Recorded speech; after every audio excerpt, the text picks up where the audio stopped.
All right, welcome back, YouTube, and welcome to another episode of the Ace of Spades. Today, we're going to discuss the highly controversial topic of the Minimum Wage Act, or Raise the Minimum Wage Act. And as you can see, it's been trending as far as to raise the federal minimum wage to about $15 per hour.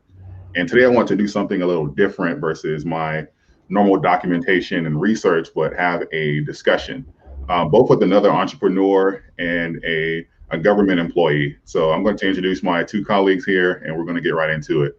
I have Eric Welcome. I've known him for quite some time. He's an investor and entrepreneur.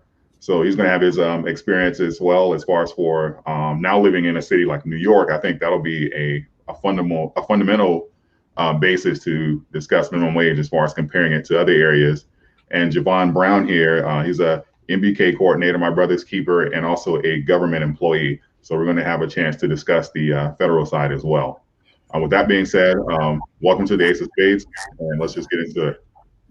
So I wanted to start with the base of your general viewpoint as far as of increasing the minimum wage. What's your general stance? Eric, you're on top, so you can go first, and then I'll follow with Javon. Where do you stand initially with increasing the minimum wage? I believe it's actually should have been happened.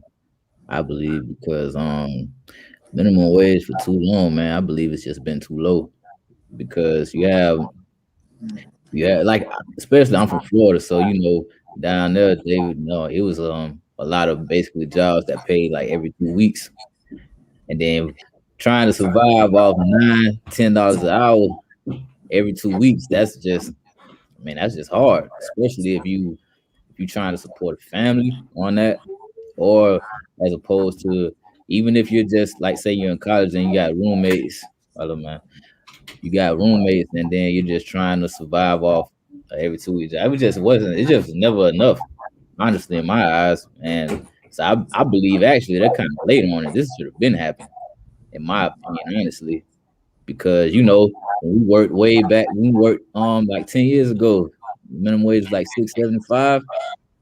Working at Wendy's, flipping burgers, man, it was tough then. And then now we were in high school, so right.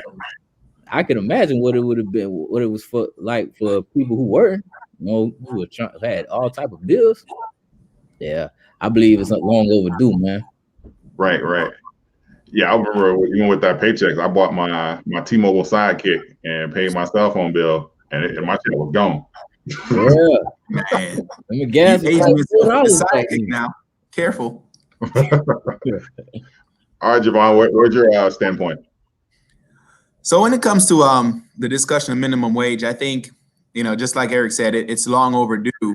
But I think there are some interesting points to look at. A lot of folks, will say, how's that going to affect small business? Or, we think small businesses are also paying taxes on it for each employee. So that's a lot of things that, employees don't think about when you're working. If you don't own a business, you don't understand, you got to pay half of each employee tax. You got to pay half of that thing. So for a lot of people, they don't understand what it takes for a business owner to be paying that. But I think what we miss is the general conversation. Big companies would also push and lobby for small businesses. And the reason being is they want to say small business can't afford it. But the truth of the matter is they get to pad their pockets a lot more. And the reason why it looks like it's such a drastic increase from $7.50 or wherever you live to $15, you're like, whoa, that's a lot. That's too much. What are we doing here? Let's stop and ask ourselves the question. What's the average CEO increase over the last, 20, 30 years? So 1978 till, I think the article was done about 2010, 2012, CEO increase was up 940%. Stop, I'll say that again, 940 something percent for the average CEO. That's how much their pay increase went up. However, let's ask what's the typical employee increase over the same time period? About 12%. So it's not about business not being able to afford it. It's not about what's that going to do for our bottom line, paying employee tax and everything else that business owners need to look at. The truth of the matter is it's a matter of who have it, the haves and the haves not. It's a matter of, rich versus poor, and we want to create this middle class. Middle class doesn't exist. All right, let's just cut that nuance out. It doesn't exist. People want to reach to a point where they have just enough money to be better than the poor and not consider themselves poor. But the truth is, if you're not in the haves, you're a part of the have not, and that's what this discussion is. Okay, so let me play devil's advocate here, because I know that a lot of time when we say, okay, minimum wage should be $15 an hour, or the examples that get used, normally you'll say that, okay, well, companies have the money. So if it's not a larger company like a Walmart or Amazon or Target, wouldn't this type of labor cost put the squeeze as far as on a smaller business? So I do agree. Smaller business will have a tighter field, a competition, especially with business being able to afford it. But if we're honest with ourselves, that's the real cost of business in today's market. And we want to say we live in a capitalistic society and a free market. The truth is, if we keep suppressing wage for business to operate, then it's really not a free market. It's really not capitalism. What it will show us then is that, hey, if we really pay attention, the cost of operating a business is now, instead of the base cost being $150,000, the true cost of operating a business or starting up a small business is about $350,000 to $400,000. So if we be more realistic with the points of entry and the real cost of running a small business, then we'll remove the notion from our minds about, the cost is going to be too much and these businesses won't be able to make it. The truth is, we're suppressing wages so that companies that probably wouldn't be competitive to begin with can make it, and at the same time creating a greater wealth disparity amongst our citizens. Wow. Eric, what do you stand on that? Yeah, like just harping on what Javon said, man. Like, yeah, it could put a squeeze, but at the same time, just like he said, I mean, you can't keep suppressing the wage, and you want this high level of production out of employees, but you don't want to pay them anything. Like, you got to at least fairly compensate employees for the amount of production you want them to put into your business. Because I mean, what you put in is ultimately what you get out. And if you're not willing to invest in your employees by at least fairly compensating them, like, you can't overcompensate, or we can't just just give them anything they want. I understand that, but you have to come to a middle ground where everybody feels like they're at least fairly compensated for what they're giving you, as opposed as an employee for your company. So I mean, you have to meet them in the middle somewhere, and so that's just where I stand on it. Okay.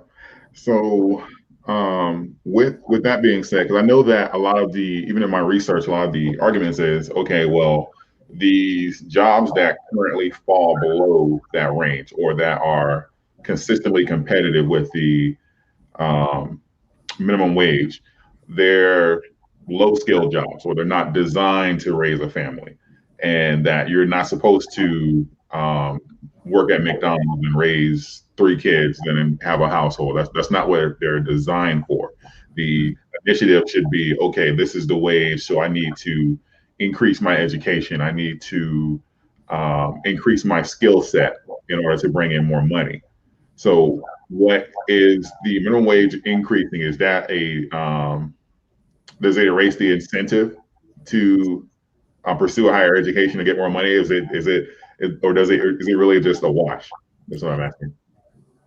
I don't believe so. I mean, I'm also not in the business of telling people if they flip burgers, they don't deserve $15 an hour. Like, I'm not somebody who know what I'm saying, who would do that. Like, but at the same time, I don't think just because they got a raise in $15 an hour, now they're not as motivated to try to, go to a better, or like look for a better job and go to school to get higher pay. Because I mean, let's be honest, if you're in a labor intensive job, or if you flip hamburgers, you're not gonna want to do that for forever. So I mean, you're gonna want to do something to better your situation. But I mean, I don't feel like that takes away the incentive to want to do that, or the motivation to want to better yourself, just because now you feel like $15, you have a $15 paying job. Because let's be honest, $15 isn't a whole lot. I can tell you right now, up here in Detroit, you won't get very far $15 an hour. That's just not gonna cut it, bro. So yeah, like I don't think it'll deter the incentive at all. I feel like it'll, if anything, it should motivate them. Come on. In my eyes. So, and that line of thinking and conversation, I understand where it comes from, David, but I disagree with that thing wholeheartedly. Here's why.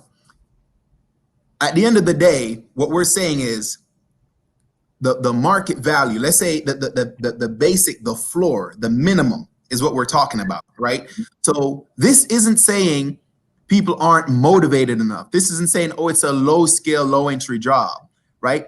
Low skill, low entry job should be paying $15 an hour is what we're saying. I'm not debating, should they go on to get more education or not? So let's talk about this. When we say, or this is a low entry paying job, this is typically low skill. At the end of the day, we're just talking about people's time. And do we value these people and their time? Right.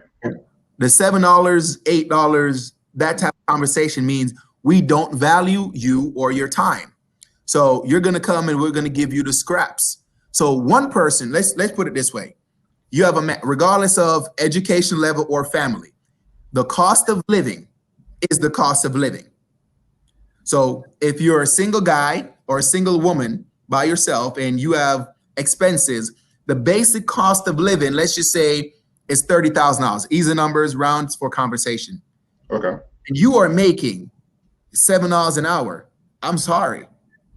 You need 2 jobs to make over the minimum threshold necessary to be able to provide for yourself. Yeah. So you have people out here working 2 and 3 jobs, 60, 70 hours a week. But this discussion we're having, we're going to consider them low skilled and lazy, unmotivated. They don't have the time, David, to go get that extra degree or that certification. They don't have the time to improve themselves. Why? Because they're stuck trying to work 2 or 3 jobs just to survive. I don't mean to catch you off, Devon, but and they're probably trying to work to pay themselves through school at the same Exactly. time. And psychologically, they're going to tell you, for Maslow's hierarchy of needs, the security piece at the bottom is the first thing you need. So tell me, if you're unsecured, you're living out your car, you're unable to pay rent, you can't do these things, how motivated are you to go try to get that extra degree when you can't even eat and survive? You need to cover your basics. And we have, I'll share this piece by working at a college. We have a lot of students that live in their car. They're working, they're doing these delivery jobs, they're doing these low-end paying jobs, and they're homeless living out their car.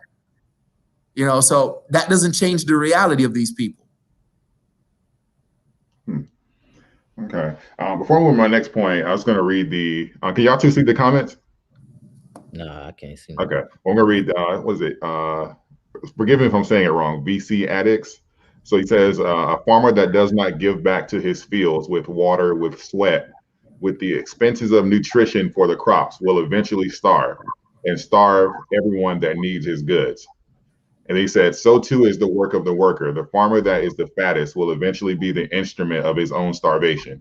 There is greed, there is generosity, and there is balance. Hear, hear. The farmer in this case is the CEOs whose basic salary has increased 940% over the last 30 to 50 years, right? That's what the farmer is in this conversation, David. So since 1978, the basic CEO salary has increased, what? Over 940%. While employees have been trickling along at 12% increase. Pay hasn't even doubled. Not once for the employee. Right. Like take GameStop. Like look how the CEO's net worth that just went up like that. That doesn't do anything for the employees. Yeah, I think GameStop was up like 300% today. Most definitely. Okay, so because I know, because even with being an entrepreneur, I understand like the capitalism side, because I know that the lure of capitalism is that, you know, if you put into it, you know, you'll get out what you put into it, and there's no ceiling. That's really what the basis of capitalism is. You know, you can potentially have exponential growth. So with the minimum wage, because you know the minimum wage was put into place pretty much so that employees wouldn't get like exploited.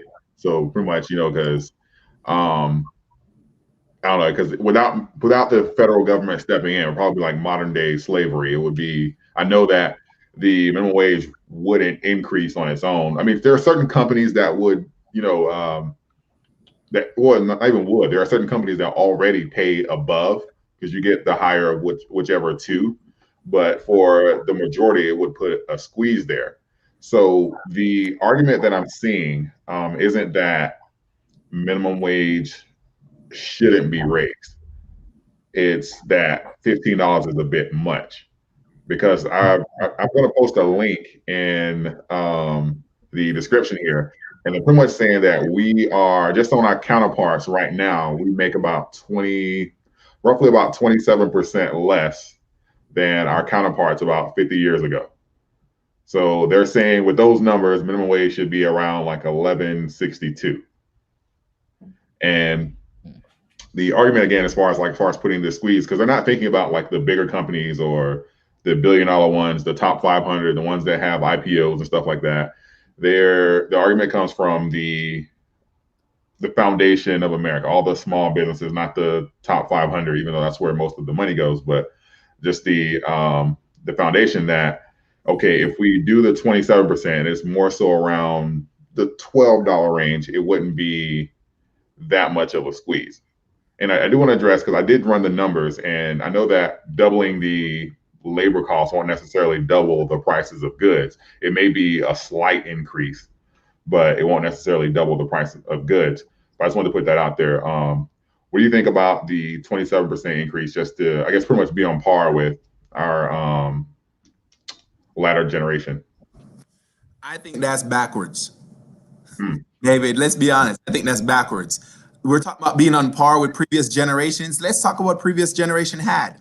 They had mortgages that were affordable. They had houses in range that was affordable. They had milk at what, $1.12. Milk is pushing 4 gallons right now, right? So they had things that was more affordable. The cost of living in that era was more affordable.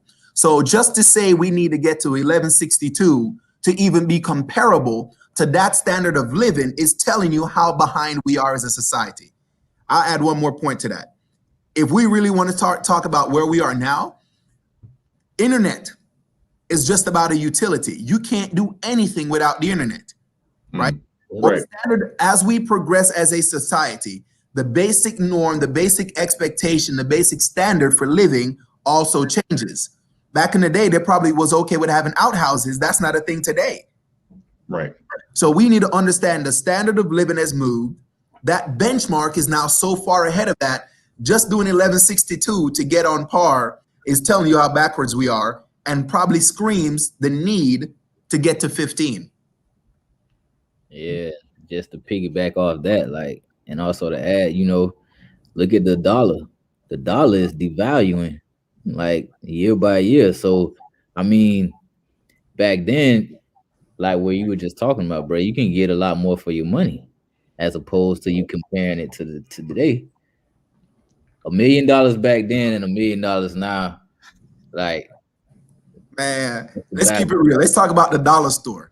You can go in the dollar store with $1 and come out with like 2-3 different candy and chips, 25-cent chips. Exactly. Right. You can walk in the dollar store now and get one thing for $1. Nothing. Tax would be like $1.06. Yeah. And then now you got to pay taxes on it. Exactly. So that's my point. For the same bag of chips, with less chips and more air in the bag, you still exactly.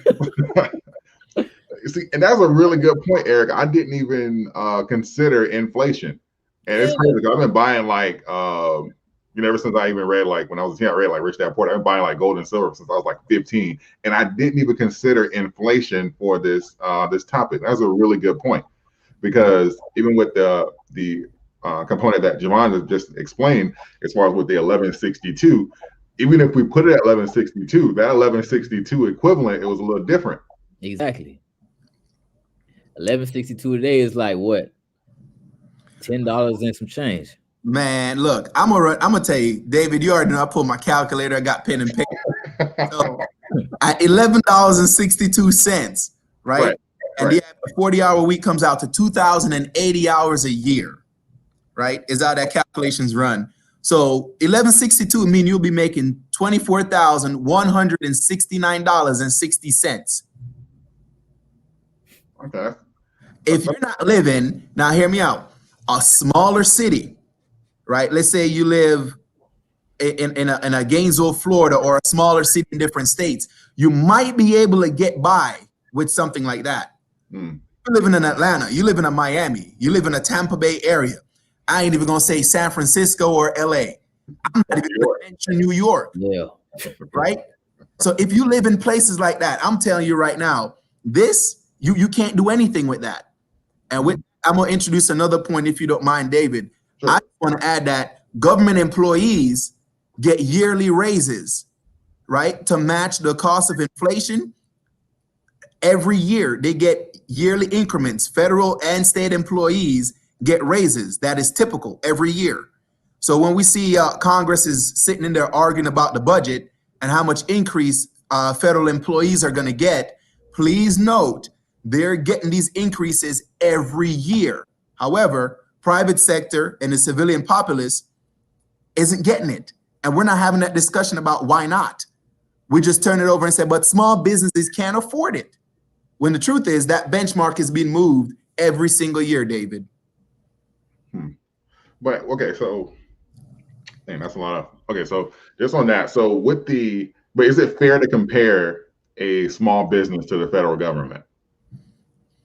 David, here it is. I'm using this, right, as a point of reference. Okay. If the federal government is the one that set the minimum, right, the absolute minimum. Right. We do that when the people start to protest, when the people start to yell and say, what is going on? When the working class start to say, we can't do it with this, enough is enough, is when they stop to review that thing, okay? They don't think about reviewing it every year for the nation. They don't. Only when people start protesting, they give them a couple more cents to calm them down and do it again. So if they're doing this every single year for their very own employees, I'm just using that as a standard to say the federal government has highlighted and noted that this is a difference and this is impacting their workers and they are doing it. I'm just showing you that it exists. And this is public information. I'm just making it known that it exists. So whether we want to say we're doing it or not, or the small business can afford it or not, it is a fact of life and it is happening. Eric, so before I bring up my next point, did you have anything to add to that? Oh, nah, bro. I said everything I was thinking, matter of fact. Okay. So with the so we talking about the 1162 and not being able to compare it to pretty much based off of where you live. So are we saying that the $15, so I guess with that being said, is the $15 too low or too high? Or should the government not have a national minimum wage, or should it be state by state? Because it's not equal. $15 could be plenty if I'm in, Hawthorne, Florida, or something like that. I mean, nobody even knows where that is, but if I'm there, but in Atlanta, that $15 is a little different. So should it be different by state, or should it be like some calculation as far as like a formula to be like, hey, based off of this zip code, like what should that breakdown be? Because 15 is great, but it's only great if it depends on where you are. That's true. I really feel like it should be like based on where you live. Like it can be tricky if you try to do it from state to state, just because we have so many states. But I mean, I feel like there should also be like some type of programs, something in place to where like if you were in like a San Francisco or New York or like there should be some type of assistance, Right. like, you know what I'm saying, to help with living expenses, because I mean $15 an hour is just not going to get it done. It's not. But I understand, like, you can't just please everyone, like, but at the same time you have to have stuff in place so people aren't homeless. Like, there's no reason there should be so many people homeless on the street the way they are in America, because it's just too many resources. But I just don't feel like they're not always being used to the best of the people in my eyes. But like I said, it should be some type of programs in place to where, like, if you only make a certain amount, then where you live, they should account for that, because you're only making so much. So your living expenses has to balance out with that, because I mean, it's just no, it's sad, man, to see the way some people are like just homeless because they just can't afford the living expenses to what the way they are today, and it's only going to get more expensive Right. as we get further. The future, it's not going to get cheaper, especially where they print money today. It's only going to get more expensive, man. Gotcha. Javon? Yeah, you said by a zip code, and it just jumped in my mind. That's like, hey, it sounds complicated and complex, but here's the truth. It's already being done. And the cost of living, you're right, vary by zip code. And I can share that the salary breakdown for stuff that I mentioned, for federal employees, they get paid based off the area they're in. And it's called locality adjustment, pay adjustment. So I prepped an example for you, and I already have the numbers written down that I can share right now for, let's say, we're in the same state, Florida, in Alachua County versus Miami-Dade County. Okay. The differences in pay there so you understand, the federal government pays based on your pay grade or your pay rate on a GS scale. So it doesn't matter like who you are, what your degree is, any of that. If you're at this pay band, that's what you're going to get paid, period. Okay. Regardless of where you are in the state, that's your pay band. That's like your rank. So for general services, I use a calculation of GS7, step 3. And I think that's where most people will come in if they have a degree, a bachelor's degree or something, and they have some internship experience. If they're volunteered while they're in school, they kind of have built up some work experience that they can use when they apply for these federal jobs. So the salary for someone in Alachua County would be $46,595.67, right? And that's with 13% of that additional supplement to their pay because of the locality. So they're getting 13% boost in pay just because of where they live. So sure enough, I couldn't help myself. I went ahead and calculated out the 13%. Here's the number, David. The baseline for their salary is $1,165. That's the base. Mm-hmm. They're getting an additional $6,430.20. Tell me, which person in Gainesville, right, wouldn't want to get an extra $6,000 a year just because they live in Gainesville? So when we talk about that 1162 coming up 24,000, and I said 30,000 is a fair enough number to probably scrape by in Gainesville, where making it 1162 would bring them to 24,000. Adding that locality pay that the federal government and state government looks at, that extra $6,000 will bring them up to the bare minimum just to make ends meet and live, fairly decent, not extravagant, just barely decent. According to the government's own standards, basically. By their own standard. Now I'm compared to Miami. I got to calculate it out, man. My paid at a GS7, same pay rate, still at the step 3, and I showed you the website. I went through and played with it.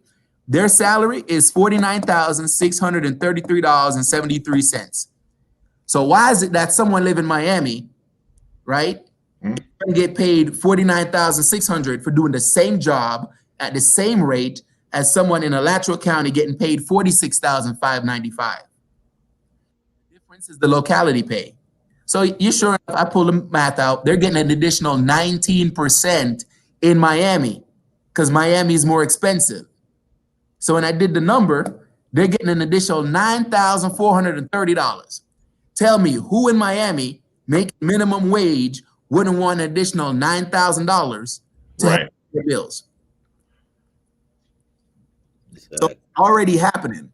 The government is doing it, but they're acknowledging what needs to be done, but they're not forcing that on the private sector until people go and say, you know what, we can't stand this anymore. We're going to quit. And if we start to quit, your economy is going to collapse. So you got to keep moving it slowly but surely to keep people appeased. Because if you don't, can you imagine if poor people really started protesting and stopped working, what that would really do to the bottom line? Oh yeah, Right. definitely. Yeah, it'd be like a bus boycott almost. Yeah. For real. We saw the effects of that. So okay. That brings up another angle that I didn't think about as far as for by their own standards. I probably can do a lot of things with that. So with the bonus, because I got to look at, may have to do some research, but wouldn't that, because I know the government can say, okay, this is, because the government is technically an employer. Right? Would you agree to that? Mm-hmm. So wouldn't it be, it's kind of like, okay, yeah, that's the standard that they're going by, but because that's the government is an employer and they say, okay, hey, we're going to give you a bonus because you live in Miami, New York, or LA. That's not a bonus. Well, not a bonus, but Okay. a living adjustment, or what's the proper word for it? They call it locality adjustment. Locality adjustment. Okay, so we're going to give you a locality adjustment because where you live is so expensive. But because the government is an employer, and they said, oh yeah, okay, well, the businesses that are in that area, okay, you guys have to, give this locality adjustment as well, because once you take it from like the dollar range and said, hey, and tell a business owner, okay, you're in Miami, so instead of this, I don't know, 24,000, whatever the minimum wage adds up to, you got to come up with the extra $6K per employee. I can only imagine what that would do to like the little joints and stuff as far as that was there, because people assume that, because when we think of business, you'll think of like McDonald's or like I said, Walmart or Amazon, like they're going to be okay regardless of what minimum wage is going to be. Mm-hmm. But when you don't have like those large corporations and you say, hey, well, the government's paying people an extra $9,000 to work in Miami, so you guys should too, per employee. Like a lot of them are going to have to close up shop, and that's going to pretty much destroy the private sector, and that kind of goes more so into like the pushback that with Bernie got when he would run as far as like socialism and stuff. So how do you guys respond to that? Well, I mean, I feel like you have to just, if you're that small business owner who, if you feel like you can't afford to pay somebody $15 an hour, you have to develop a business structure to where you can work that out, because, or you might have to go to the government, and be like, okay, if you want me to pay these amount of people the $15 an hour, then you should probably apply for some type of assistance if they if they grant that. But at the same time, like you have to be able to compensate for people who are putting in the labor for you. Like, and we all know that $8, $9, $10, $11 an hour is not cutting it. Even in small markets, it's not gonna cut it. In Gainesville, you can barely live off $10 an hour, man. $10, $11 an hour. Mm-hmm. Like, because you can barely find a decent apartment in Gainesville for $800 a month. Right. So just imagine just being somewhere that's not, like, imagine being up here and you're trying to survive off $8, $9 an hour. You're gonna be on the street. Unless you live with someone, unless you live with parents where you don't have to worry about bills, or if you have a roommate, you know what I'm saying, it might be 3 or 4 y'all in a studio. Like, that's the type of living you're gonna have to do, because like I said, like everything is just only gonna get more expensive. It's only gonna get more expensive to live. It's only gonna get more expensive to drive cars, for everything. Everything is gonna go up, Right. like, in the future. So you have to at least be able to keep up with inflation, because your buying power is steadily decreasing with the dollar. Right. Jim, I want to hear from you, and then I'm going to make another point to it. I'm going to keep using Miami as an example, but go ahead. Right. So, and it's funny you talk about Miami. I was thinking in my head that, streaming online, a lot of people might be from different places around the country. So they might really understand what Gainesville, Florida, or Alachua County versus Miami, Florida, Miami-Dade County, what that difference really is. So I know every state you look at, you have that smaller city, that's a little bit out, maybe it's a little bit more rural. And then you have your metropolitan area, which, got a couple million people living. You have a larger city center. So Right. regardless of the state, this is what we're comparing, a smaller city versus one of these large metropolitan area. And Okay. to give people a kind of a concept to compare to their own states. But like I told you, I can't help but look at these numbers and tell you what the bottom line really is. So yes, I can see and look to the regard for small businesses and what that increase per employee will be. So I do agree if you're saying that jumping to $15 an hour, overnight, that's a bit of a stretch, and they might not be able to cover down on that immediately. So I would say make bottom line minimum wage $15 an hour, but have an incremental increase plan. So every year you'll go up by $1 until we meet that point, or we'll go up by $2 every year until we're able to get to that $15 an hour, right? So it's more sustainable rather than doubling it overnight, because that type of impact they might not be able to sustain. However, to say it doesn't need to be 15 or doesn't need to get there, we as a society, I do believe that's where we need to strive to get to. And for a discussion, I think, if I'm not mistaken, the minimum wage in Florida is $8.50. So if we're using an $8.50 calculation, change into $11.62, as suggested, just to be on par with times before, that's a change of $6,489, right? So yes, it does come with a cost per employee. Right. And our business, people don't understand, they also got to pay 50% of the employee tax. Employee tax is 13%, not 6.5. So for the employee, they only take out 6.5%, and you're like, man, they took out all my taxes. Well, your employer had to pay another 6.5 just to have you on payroll. So it does create a challenge for small businesses, and I do agree we need to keep that in mind. So don't just jump to $15 an hour. Overall, we still got to understand that that's the cost of doing business, and we keep suppressing that cost so that we can say small business can make it, when the truth of the matter is we're suppressing the cost and suppressing our civilian populace at the same time.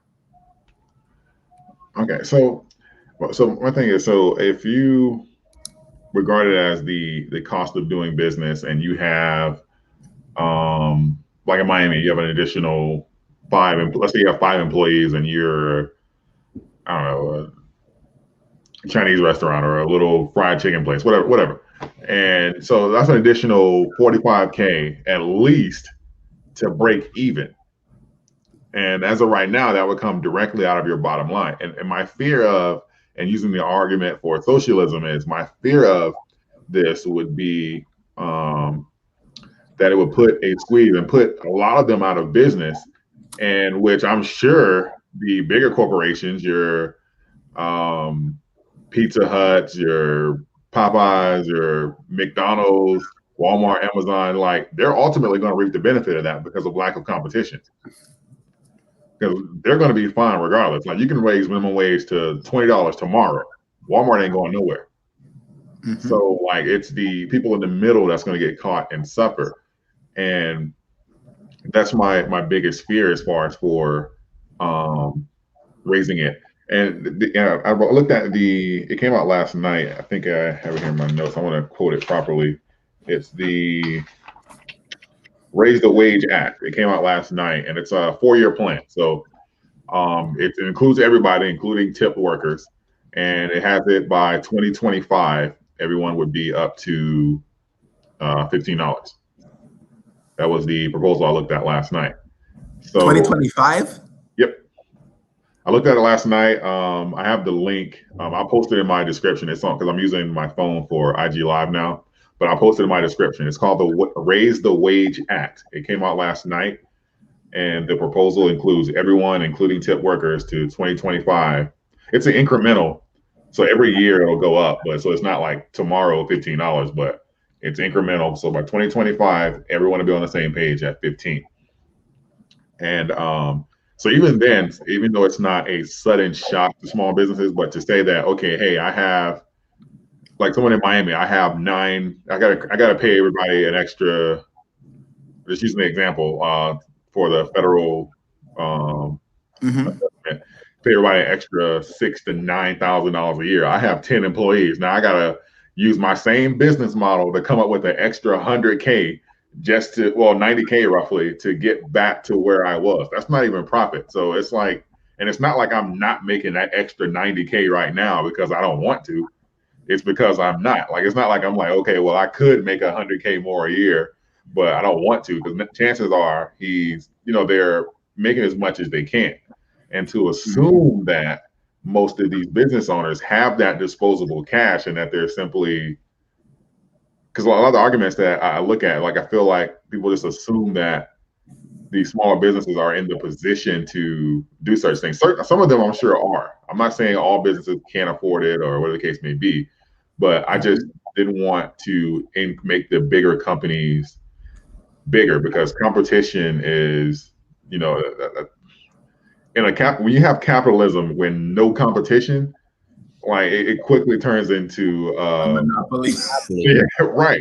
And we had to bring FDR back or something, because it's like you have to have competition, and I feel like that squeeze is going to eliminate that, because we've seen like things like Walmart. I've seen it in Publix, Kroger, Costco, Sam's Clubs, McDonald's. Like, automation is coming anyway. So they're already reducing the amount of employees they need to begin with.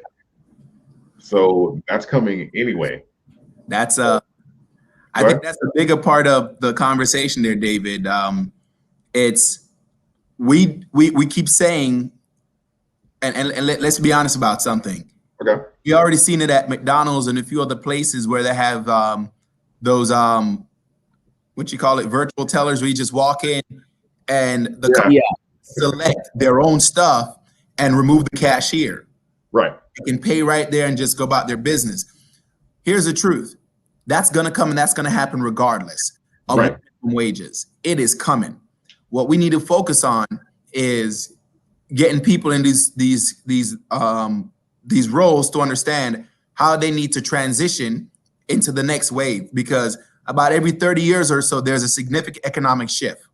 Right? Happened in the 70s, happened in 2000, and it's about to happen in 2030. We're looking at automation, and we're seeing artificial intelligence be more pronounced. We're putting in everything we do. Our cars are now driving themselves, and that's about to be standard technology, right? The technology already exists where we can put those reflectors in the road, and the cars can stay center in the road and manage themselves, drive at their own speed.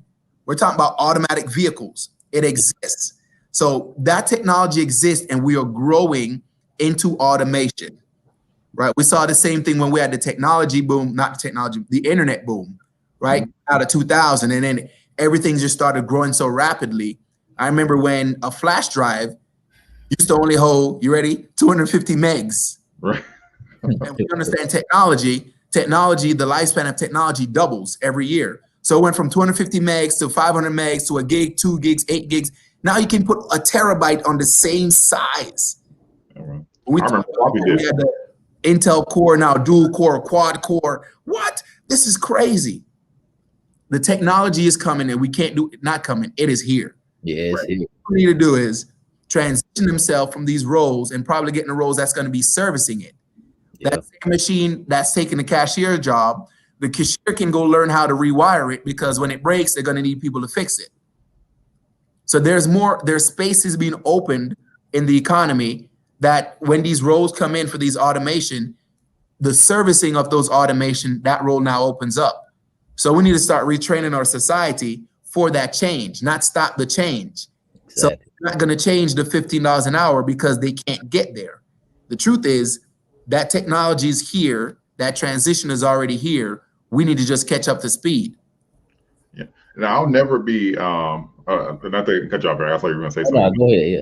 I'll never be an advocate to not going to acquire more skill. So, because pretty much if you're saying that if you go from being a cashier at McDonald's and you were, I don't know, let's just say $15 an hour, and you're saying, okay, well, I'm out of a job now, so now I'm going to go to tech school or computer programming, whatever, and now I can fix the machines that are in McDonald's. No, that's a new skill. That's an acquired skill. So I'm not against it as far as for acquiring skills to increase your minimum wage. I mean, not your minimum wage, your earning wage. No, I think that was even like the point, because even if we use these examples of fast food workers or people that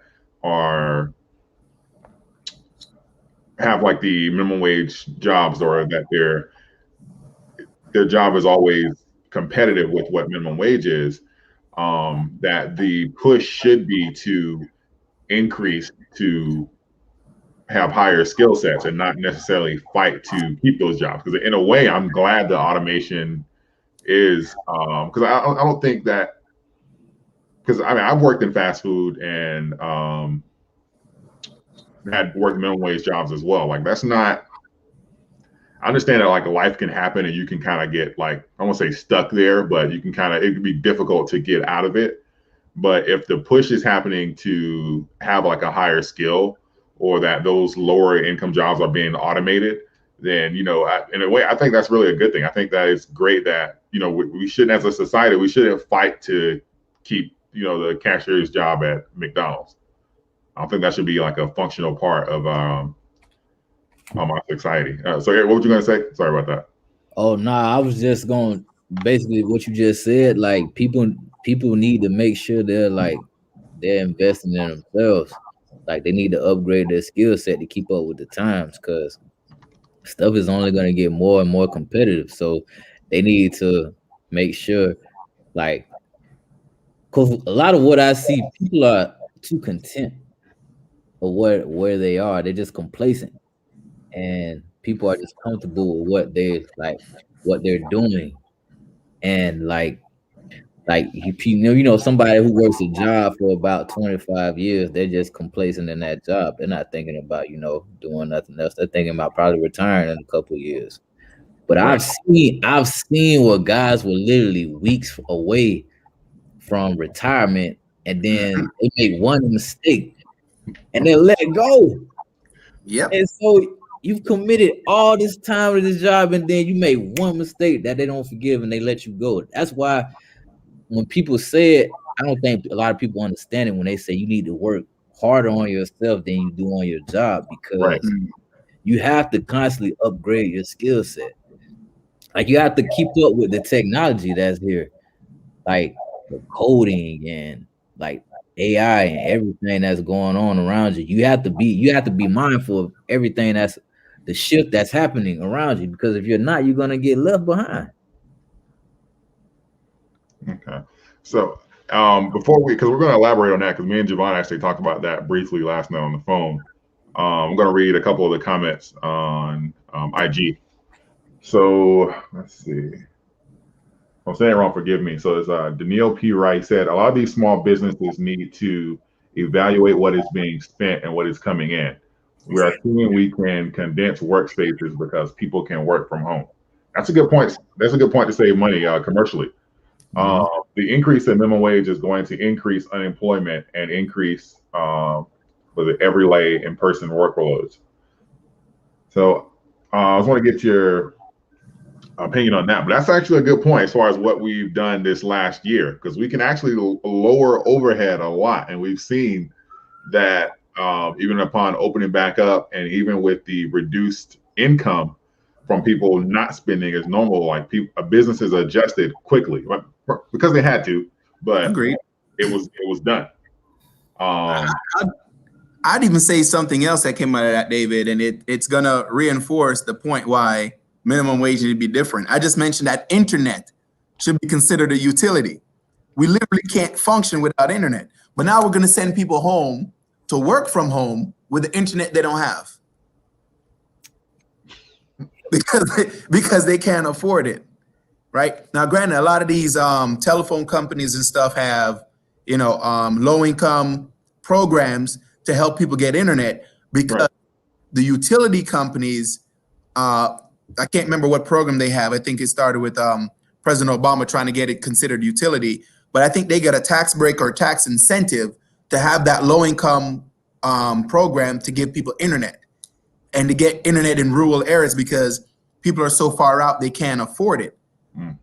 We need to send them to work from home. That's a capital expense that I have to keep paying for building and all these other things. And the worker can now probably file that off on their taxes. But no, it's going to be an increase for the worker, increase in their own utility costs. Mm. Might not be that significant of an increase in the light bill. Just running a computer probably won't be significant, but they're going to be home, running that piece. And I do think we can save a lot as businesses having people work from home and giving them that flexibility too. Right. Eric, we're going to come back to the point you made earlier, but do you have anything as far as the weigh in on that? Wait, what was that comment again? That was that you. Yeah, I'll read it. He said a lot of these small businesses need to evaluate what is being spent and what is coming in. We are seeing we can condense workspaces because people can work from home. And he said the increase in minimum wage is going to increase unemployment and increase everyday position workloads. And then he just said the money they spent on gas and toll would go towards the internet and electricity. Oh yeah, that is true. Yeah, you just have to find. You basically you just have to learn to be what I feel is adaptable. You have to adapt with the times because I mean you see how it's always just like Javon was saying, it's gonna be a shift every so often throughout our lifetime. So you have to learn to adjust, and the way you have to learn to make the best of what you have. So yeah, so you just have to keep that you have to keep that up. You just have to learn to adjust to the times, man, because it's only going to get more difficult. You just have to know how to work around the system is what I feel. Right. No, I agree with that. That's a really good point. I may have to conduct a part to this because it's a lot of I've gotten a couple of things out of this that I didn't even consider for my research. So I actually like this a lot. I know we're approaching the hour mark, so I wanted to address the point Eric made as far as before he brought as far as being laid off right before you get ready to retire, because me and Javon, we discussed this briefly last night as far as for companies that had pensions and insurance, and back in the day when you had pretty much the complete package, it was you give me 30 years of your life and I'll kind of I'll make sure you're good afterwards. And now so much that's not the case, and even so, if you're getting close and you do have those pensions or I guess the 401k match, IRA, and all that kind of stuff like that, it's David's up for retirement next month. This progress report ain't looking too good. It's time to let you go. Yeah, right. Yeah, can I speak to you in office? Yeah, and we see things like this. I read a lot about that in Simon Sinek's book. He's one of my favorite authors. He wrote about it a lot in The Infinite Game, and a lot of different companies that were doing that. But I wanted to just get your guys' opinions away on that, because I know we're approaching the hour mark, so I'm not gonna wait too much longer. But I wanted to have you guys weigh in as far as on the private sector pretty much not necessarily dodging. Well, I guess dodging responsibilities or obligations, but having like that freedom, even outside of minimum wage, to pretty much just avoid the commitment that they said initially. Yeah, I just feel like as somebody who was working in that space, you have to just prepare yourself mentally for that. Like you have to know, like, okay, they can just up and cut me whenever they get ready. There's no like law that's gonna, keep them from saying like, oh, we have to let you go, or we can't let you go because of blah blah blah. Like I literally, this is a story I had. I used to work for Anheuser-Busch, and there was a guy. He was an older guy. He was getting ready to retire, and literally, like I believe, he was 2 months away from retirement, and he had a big accident where he dropped like cases of beer. Like it was a huge accident, and so what happened was, because he was I'm not gonna lie, he was a reckless driver when you working with those on those forklifts, but he was literally 2 months away, and he had that accident, and they fired him. And I mean, he was still eligible for the retirement pack, but it cost him though. It cost him, like, I believe that, as one of the guys told me, it cost him like somewhere between 6 figures because of that one single accident. And like I said, you have to prepare. You just have to prepare yourself, man. Like outside of your job, like you have to, like, people need to learn to how to properly place their money, and like they need to learn about saving and investing. Like that's crucial, especially the saving part, because I know everybody talks about investing, but you need to learn how to save first before anything, Right. because you never know what can happen. So like I believe that's the single most important thing to take away. Like you have to learn how to save first. That's a solid point. Yeah. Ijabari, did you anything as far as the weigh in on that? Yeah. So on one part of me is saying, I don't think when we say private sector, to say, smaller business or smaller size companies, I don't think they're deliberately just trying to, hold out on employees and not treating people right. Smaller companies tend to have a better history of taking care of each other. Yeah. Because they're so small and so tight knit, and they depend so much on each other for success. So Right. I think typically have a more history or a better history of maybe paying a little bit higher and going out of their way to help those in the company who needs extra time for whatever reason. So I think smaller businesses do, or is more likely to do that type of extra mile effort to help each other. And bigger companies who are saying we can't afford it for whatever reason, the truth is their priorities elsewhere. Small business survive based on each other. So I don't think they're trying to slight the employees, but I do think it's going to cost them differently. And if they're not able to dig in their pocket and do that, that's something I say incrementally, yes, but just jumping to the hardball point of jumping to 15, or to think that they're trying to slight their employees, I don't think that's the case, and I think that's going to be hurtful. I agree with that as well, because like larger companies, you do see like that. It's more likely to see like a sacrifice you to meet quota type of thing, or if we need to reduce overhead, or aka fire people or whatnot, get the labor costs down. That's normally one of the first places that they look for to save money. So no, I definitely agree with that. I'm gonna read one more question off IG, and then I'll let you guys go. We probably have to do like a part 2 to this, because we're approaching like the hour mark. So I'm gonna read one more question. So he says, quick question: with minimum wage increasing and I am already paying my employees more than minimum wage, should I increase their pay? And that was one of the things I was thinking about, and I actually didn't even get to it on my list. So, because here in Atlanta, like, because I looked it up, and I know that even an Amazon employee that like delivers like door to door, if you're not like in Metro Atlanta, like so if you're surrounding area, they make about $15 an hour, like literally. Right now, that's below the minimum wage, higher than the minimum wage. So if I'm currently working at that level and minimum wage goes up to 15, so should I get compensated for that jump?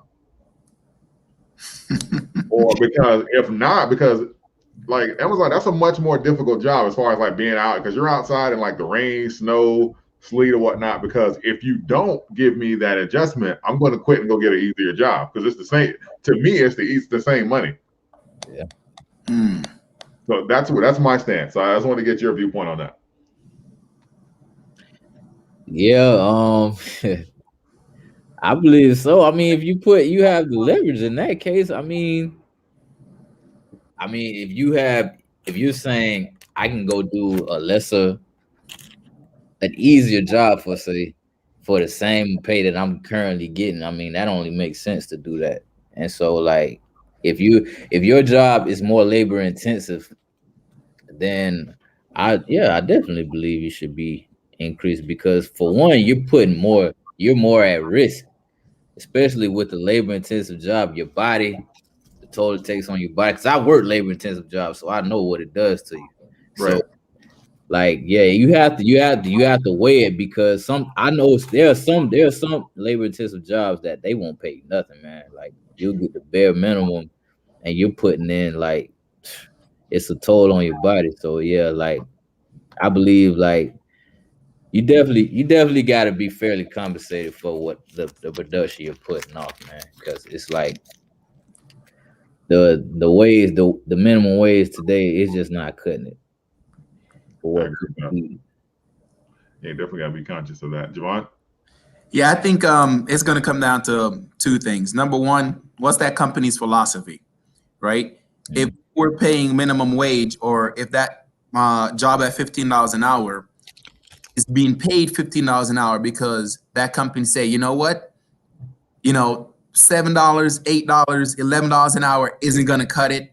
We think the fair wage should be this for the area you're in and for the work you're doing. So we're going to make, or lowest paid employee is going to get $15 an hour. Then guess what? They've already hit that standard at $15 an hour. They're already there, right? Now, if they value the work, remember I say it's about how you value people's time. Yeah. So if you value that work set and that skill set you're doing of twice that of minimum wage or above that of minimum wage, then with minimum wage increasing, so too would the threshold for that pay should also increase, right? Because what they're saying is, I value you so much and the work you're doing is that much above minimum wage. So then guess what? They need to increase that line to match it, just so to support that difference. At the same time, does that mean an employee is going to say, well, this job is hard, I'm just going to go do that other easy job because whatever, who cares? Honestly, you have people like that everywhere you go, man. Yeah. Ambition with low motivation and low drive. But that doesn't mean we should leave, or society in this advanced economy still, based on the numbers that you said earlier, David, 20, 30 years behind. Yeah. If we go to 1162, we can't make ends meet. No. Right. Looking at inflation, we can't. So I think that's the two ways it's going to come out to be: a company philosophy and the reason why it was at $15 or why they're paying above. So if they're paying $10 an hour, should they increase to 15? Absolutely. Because the new minimum is going to be 15. If they're saying I was already paying 15 and now it's 15, then they don't have to do anything. Right. They were actually going above the minimum, trying to say what sustainable was or what it should have been. Yeah. It's a very excellent point. I think we're definitely gonna have to have like a part 2 to this. We'll have to set this up because I got a few more points that I want to discuss, but I didn't want to make this too long. I appreciate both of you guys for coming on. If you have any additional questions, just leave them in the chat or in the comment, and I'll put together a part 2 of this relatively soon, and we'll address like those new points. I think this is a very important topic. So I think that this is something that needs to be discussed in details. And I think we're going to pretty much lead with ambition, because I think that a lot of the rebuttal for this entire argument is based around ambition. Today we talked about like fundamentals and numbers, but most of the rebuttals I see online are mostly like ambition and, you know, whether or not the people that are currently in that range are like lazy and these are types of arguments. So I think that we're going to lead with that next time. So with that being said, Eric and Javon, I appreciate your time today. I appreciate everyone that tuned in, and we'll see you next time. Thanks.